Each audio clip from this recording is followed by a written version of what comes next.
Muito bem, pessoal. Estamos começando a nossa aula sobre o efeito fotoelétrico. Prometo que essa aula não vai ser muito extensa, ela é bem resumida. Fiz uma pequena apresentação e depois uma simulação. Então vocês podem ir acompanhando a apresentação enquanto eu vou discutindo, vou falando alguma coisa. Então, o efeito fotoelétrico. Deixa eu abrir aqui.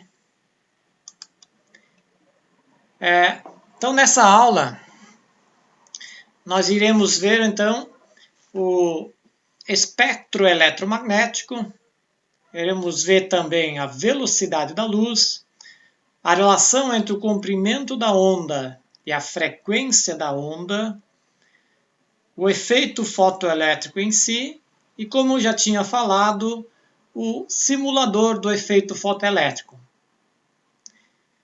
Inicialmente, quero mostrar o espectro eletromagnético.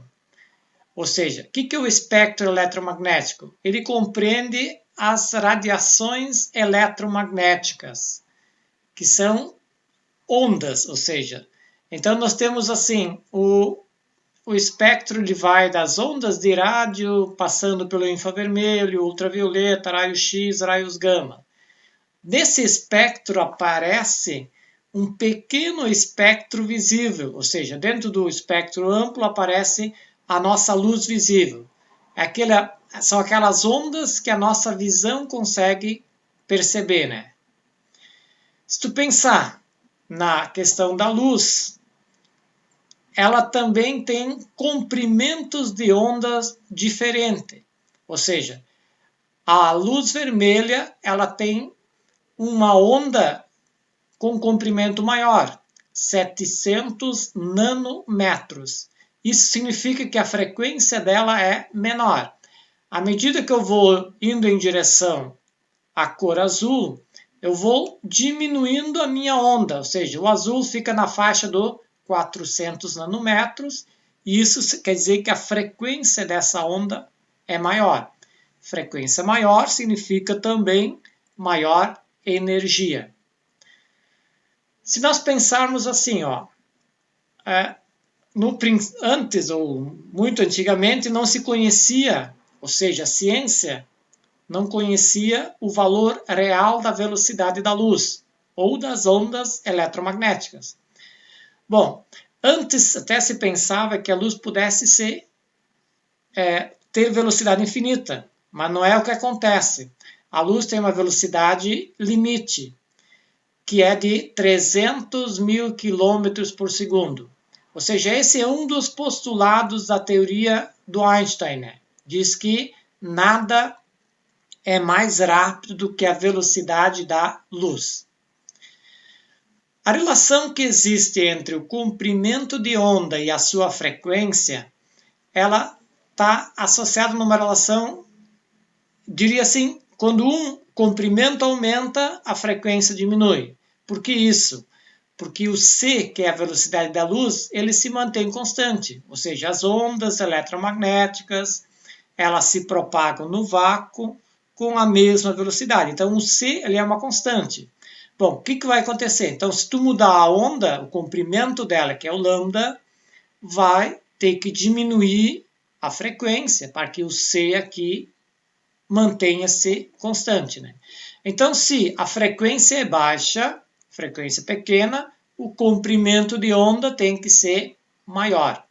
Se a frequência aumenta, nós temos um comprimento de onda menor. Apresentando agora, então, o efeito fotoelétrico em si, né? Ou seja, essas ondulações aqui, na verdade, são ondas eletromagnéticas. Poderia ser luz visível, mas poderia também ser um raio-x, poderia ser um ultravioleta. Então, o que é o efeito fotoelétrico? Ele foi verificado por Hertz lá por volta de 1886 ou 1887, só que ele foi explicado somente em 1905 pelo Einstein. Ou seja, nesse período ali, a ciência, ou seja, a física clássica, a física de Newton, ela não conseguiu dar uma explicação para esse fenômeno. Então, o que é o fenômeno em si? É luz ou radiação eletromagnética incidindo numa placa metálica, e essa energia, ou seja, a energia dessa radiação, faz com que elétrons saltem ou se libertem daquela placa. Palavra simples é isso. Luz incidindo numa placa e elétrons saltando da placa. Só que não é toda a luz que consegue fazer isso. E isso a teoria clássica não conseguia entender, né? Então, nós podemos, através do simulador, que vai estar disponível nesse site aqui, que vocês podem acessar, vocês acessem o site e procurem por efeito fotoelétrico. Então, esse simulador nos permite visualizar ou permite simular esse efeito. Então, deixa eu achar aqui, voltar aqui no meu... Eu vou colocar aqui, então, para vocês poderem visualizar, né?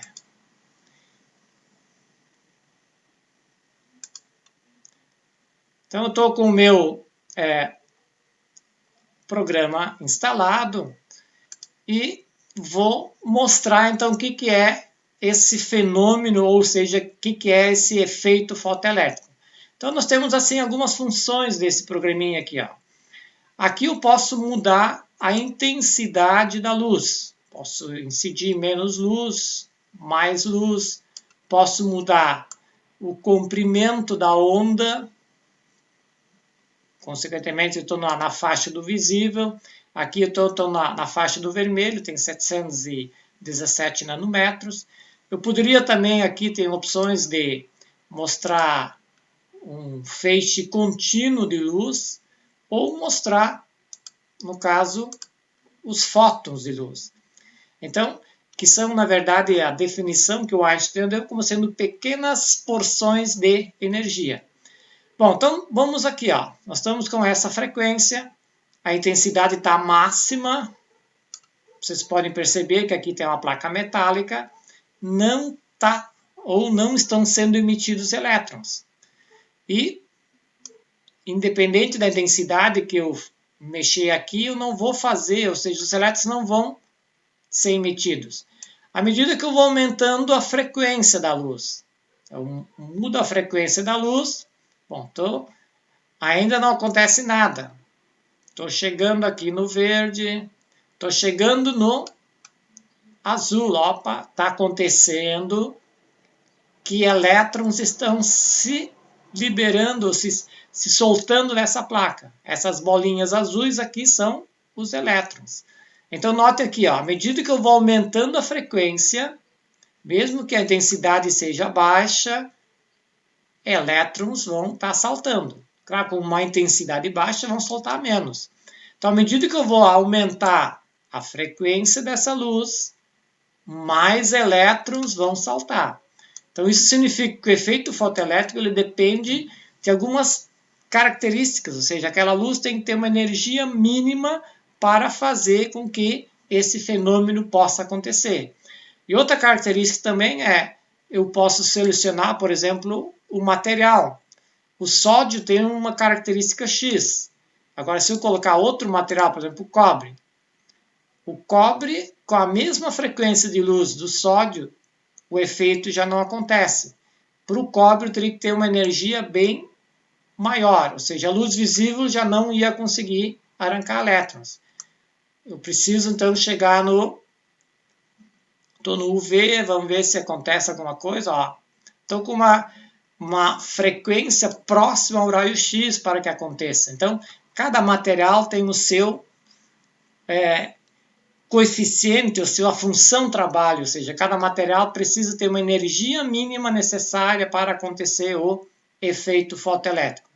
O material que mais facilmente libera os elétrons é o sódio, que precisa da menor energia possível. Tanto que o sódio, a luz visível, consegue arrancar elétrons. Voltando aqui para o meu Bom, pessoal, a nossa aula de hoje foi curta, mas é isso. Até o nosso próximo encontro, que vamos estar falando sobre o raio-x. Até lá!